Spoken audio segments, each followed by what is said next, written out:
8:26 de este miércoles 30 de noviembre. Hay que ver cómo se me ha puesto de gamberro Guillermo Herrero, ya saben que es el responsable del proyecto de toponimia de Adesgam. En este Tras las huellas de la sierra me está recuperando personajes y hoy viene a recuperarme al último bandolero de la sierra, el Tuerto de Pirón. Y yo no sé si lo del origen segoviano es para continuar la contienda que empezamos la semana pasada, pero bueno, le voy a saludar con cariño. Guillermo Herrero, ¿qué tal? Muy buenas tardes. Buenas tardes, Sonia. No quiero reavivar viejas llamas que hubiera, pero quería hacer un comentario, por cierto, del alcalde, de Rafael, de Gargantilla del Lozoya y Pinilla del Buitrago. Fíjate que no lo sabía, que en Madrid tenemos el topónimo más largo de España, dentro de la toponimia mayor, nombres de localidades, pues está aquí, en el norte de Madrid, Gargantilla del Lozoya y Pinilla del Buitrago. Fíjate, para que lo sepas, yo tampoco lo sabía y me ha dejado anonadada. He dicho, mira, es el nombre más largo de una localidad en España, así que lo tenemos aquí en Madrid. Bueno, pero vamos a hablar de ese famoso bandolero, el Tuerto de Pirón, que quiero que me presentes. ¿Quién era? Pues el Tuerto de Pirón fue un bandolero muy conocido durante finales del siglo XX. Del siglo XIX. Nació el 30 de mayo de 1846, precisamente en Santo Domingo de Pirón, un pequeño pueblo de la provincia de Segovia, cerca de la capital, y su nombre real era Fernando Delgado Sanz. Es muy conocido porque fue uno de los últimos grandes, peligrosos bandoleros que hubo en toda la zona de la sierra entre Madrid y Segovia, toda la zona de la sierra de Guadarrama. Y por ello mismo se le recuerda, porque en todos estos caminos que huían Madrid con la por aquel entonces desconocida sierra de Guadarrama, pues es donde él actuaba con sus compinches. Entonces era un lugar que seguro que daba miedo pasar por allí. Sí. Pero es curioso, a mí lo que más me llama la atención de este personaje histórico de la sierra de Madrid es que se pasó al lado oscuro. Él no era así hasta que cuando volvió de la mili, pues se dice que él tenía comprometido casarse con una mujer, pero cuando volvió le habían dejado por otro. Uy, y eso le transformó. Todo empezó con que el día de la boda de su amada con el otro le robó el mejor cordero que tenía el que iba a ser su suegro, el padre de la novia, se lo robó y le dejó las sobras en la casa y le puso un cartelito que ponía para el padrino, para él. Así que, bueno, pues yo creo que a partir de ese novio despechado que era el Tuerto de Pirón, pues fue cuando comenzó, como decimos, a pasarse al lado oscuro, a delinquir. Y además dicen que, fíjate, Sonia, que no le gustaba nada trabajar, que yo creo que también esa fue una de las razones por las que se hizo bandolero. Sí, una cosa más, ¿no? Sí, un añadido. No me gusta trabajar, pues delinco. Entonces dice una copla de Tomás Calleja Guijarro acerca del Tuerto de Pirón: segar y arar le mataba, le aburría el pastoreo, y mientras otros el callo daban, domando su cuerpo, él estaba en las solanas como un pajón en el centeno. O sea que fíjate, del mal de amor y de las pocas ganas de trabajar, pues un bandolero como el Tuerto de Pirón, que por cierto, ¿por qué le llamaban tuerto? ¿Era tuerto de verdad? Se cree que sí, pero te voy a con una salvedad que te voy a contar. Dicen que si tenía una especie de nube, otros textos dicen que tenía un granizo en el ojo que le impedía ver bien a través de él, pero era tuerto, pero no del todo, porque hay alguna otra coplilla que decía al respecto: al tuerto lo sé de cierto, le van siguiendo la pista. Id con cuidado con el tuerto, que es tuerto pero de mucha vista.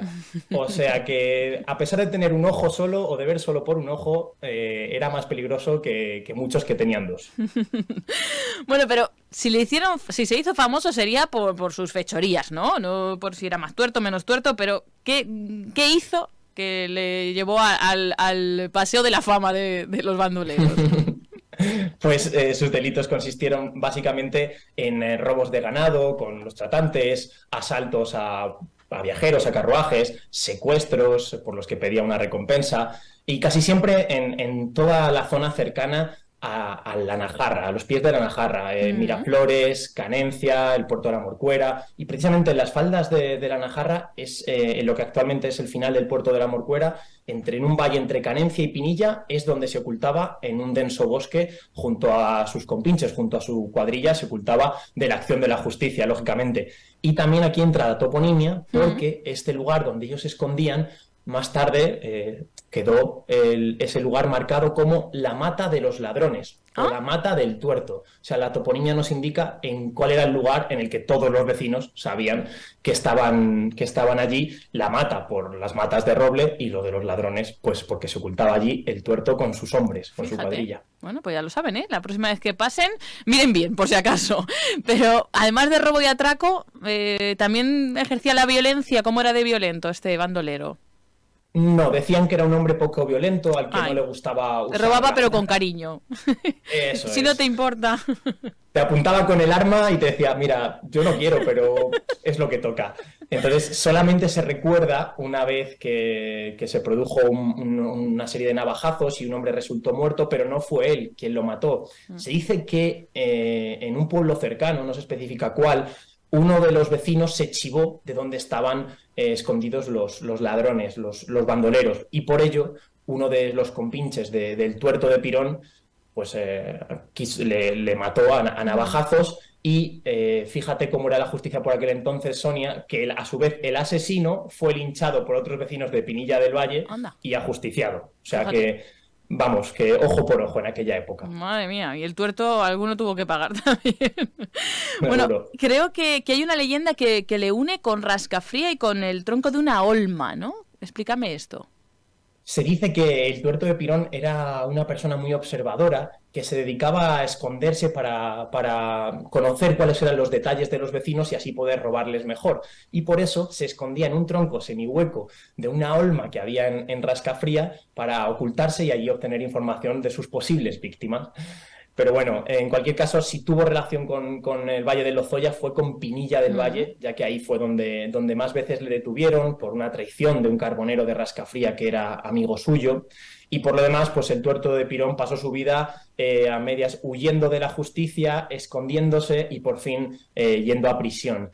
Se escapó varias veces, aún así. En 1883 fue detenido por última vez y condenado a cadena perpetua y murió en una prisión de Valencia en 1914, lo que le convierte en la leyenda de ese último bandolero de la Sierra de Guadarrama. Y voy a terminar hablando de una copla también de Tomás Calleja, que escribió una serie de romances sobre el Tuerto de Pirón y que dice así: era doctor en caminos, en rondas y de baneo amigo de las lechuzas, de las sombras y de los perros. Farruco como el que más y larguísimo de dedos. Bueno, pues ya lo saben, ¿eh?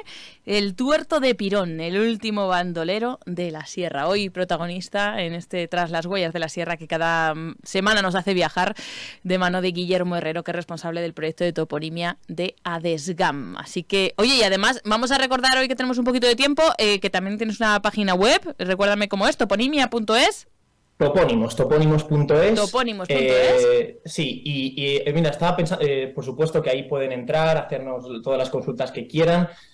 Y estaba pensando, Sonia, ahora que he visto que tenía un amigo carbonero, el Tuerto de Pirón, que si te parece otro día vamos a hablar de profesiones ya perdidas que ejercían los vecinos de la sierra. Me encanta, me encanta. Pues ese va a ser tu próximo cometido, fíjate. Si es que yo aquí nada más que deberes y deberes para Guillermo Herrero, y es que siempre lo resuelve de una manera excepcional, como contándonos esta historia del último bandolero de la sierra. Que ha sido un placer, Guillermo, ya saben, topónimos.es, y van a ver las cosas maravillosas que hacen desde la toponimia, la historia y la conversación, que es muchas veces de donde sacan gran parte de su trabajo. Así que, Guillermo Herrero, muchísimas gracias. Gracias a ti, Sonia. Hasta la semana que viene. Adiós. Onda Cero.